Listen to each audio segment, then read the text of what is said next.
Ya. Kalau Undang-Undang Ketenagakerjaan Korea atau disebut dengan Standard Labor Law itu memang berlaku secara umum kecuali, jadi ada dikecualikan. Nah, yang dikecualikan itu termasuk sektor-sektor tertentu. Salah satu sektor yang dikecualikan adalah sektor perikanan, kemudian sektor pertanian, dan bisnis-bisnis atau usaha-usaha yang jumlah pekerjanya kurang dari 5 orang.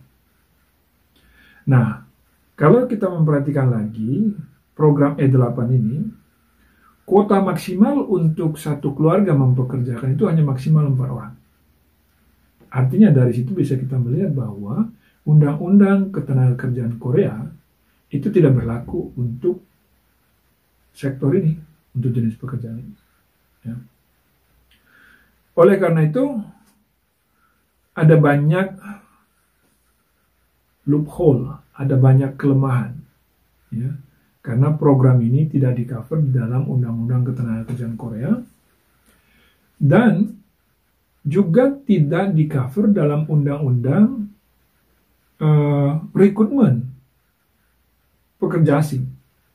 Lebih tepatnya Undang-Undang Pekerja Asing, ya, Foreign Worker Act, yang lebih dikenal dengan Undang-Undang IPS, karena memang undang-undang ini dibuat di tahun 2003. Kemudian ini yang menjadi dasar dari diselenggarakannya program G2G yang sekarang dikenal dengan pekerja migran IPS, ya, dengan visa S9. Nah, undang-undang yang mengatur tentang pekerja asing itu juga mengecualikan jenis pekerjaan tertentu. Nah, saya sempat membaca di dalam pasal 2 Undang-Undang Pekerja Migran Asing, ya, Undang-Undang Pekerja Asing itu disebutkan bahwa jenis pekerja asing yang mempunyai visa E8 itu tidak termasuk dalam definisi pekerja asing yang diatur di dalam Undang-Undang Pekerja Asing.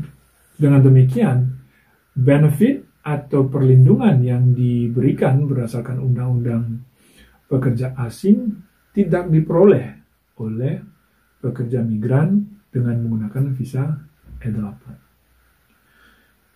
Kemudian yang perlu dicatat lagi terkait dengan tidak termasuknya pekerja migran ini di bawah ketentuan Undang-Undang Ketenagakerjaan. Maka konsekuensinya adalah ketentuan untuk upah minimum, ya, juga ketentuan waktu kerja terutamanya ini tidak berlaku. Dengan demikian, pengaturan jam kerja, ya, istirahat dan cuti itu berdasarkan kontrak karena tidak berlaku Undang-Undang Ketenagakerjaan. Nah, dengan demikian, jika pekerja migran di bawah program E8 ini tidak memperhatikan atau tidak melakukan negosiasi dari awal, maka bisa jadi hal-hal yang terkait dengan jam kerja, ya, kemudian fasilitas tempat kerja atau tempat tinggal, ini bisa menimbulkan masalah. Nah, oleh karena itu, program E8 ini satu sisi ada banyak kelemahan karena tidak ada undang-undang yang mengatur secara khusus. Pertama, program ini tidak dikoordinasikan langsung atau di bawah kendali dari Kementerian Tenaga Kerja Korea.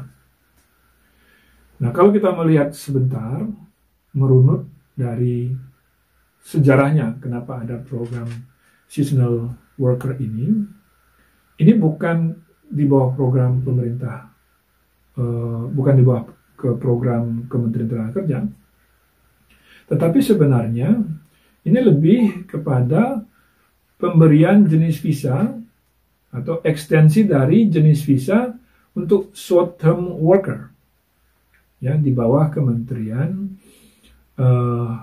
Hukum, ya, Kementerian Hukum Korea.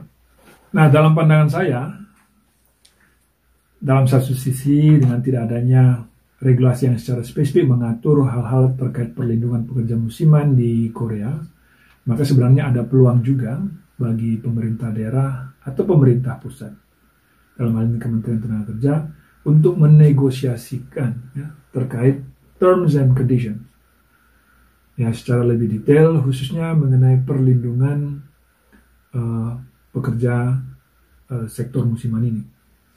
Jadi memang pada akhirnya seolah-olah tergantung pada kekuatan tawar-menawar dalam menegosiasikan terms and conditions, seperti hanya dilakukan oleh negara-negara lain seperti misalnya Vietnam. Tapi dari sisi perlindungan tenaga kerja, saya pribadi mengapresiasi sikap yang diambil oleh Kementerian Tenaga Kerja yang berhati-hati dalam hal ini, menekankan aspek perlindungan tenaga kerja. Tetapi memang dalam satu sisi yang lain bahwa kita ketahui peran pemerintah juga selain memperhatikan perlindungan, tetapi juga berupaya untuk mencari terobosan peluang-peluang kerja, bukan hanya di dalam negeri tetapi juga di luar negeri. Sehingga memang ada kalau saya mengatakan tarik-menarik, ya, antara dua peran yang harus dilakukan oleh pemerintah. Pada satu sisi bagaimana mendorong penciptaan lapangan kerja di dalam negeri dan juga peluang-peluang kerja yang ada di luar negeri. Pada satu sisi yang lain juga pemerintah diamanatkan oleh undang-undang untuk memperhatikan aspek perlindungan tenaga kerja. Nah, oleh karena itu kembali kita serahkan kepada pemerintah mengenai sikap dan kebijakan apa yang memang harus dilakukan. Dalam episode berikut, saya akan juga membahas mengenai program penempatan tenaga kerja lain di Korea yang lebih populer dengan program G2G atau EPS atau program dengan visa S9, dan juga program yang lain khususnya di sektor perikanan dengan program visa non-EPS, yaitu program visa S10. Nah, untuk itu nantikan video di episode berikut. Dan jika merasa informasi ini bermanfaat dan berguna, jangan lupa untuk like, kemudian untuk subscribe dan share kepada teman-teman yang lain yang membutuhkan informasi sehubungan dengan pekerjaan di Korea dan juga hal-hal yang terkait dengan Korea.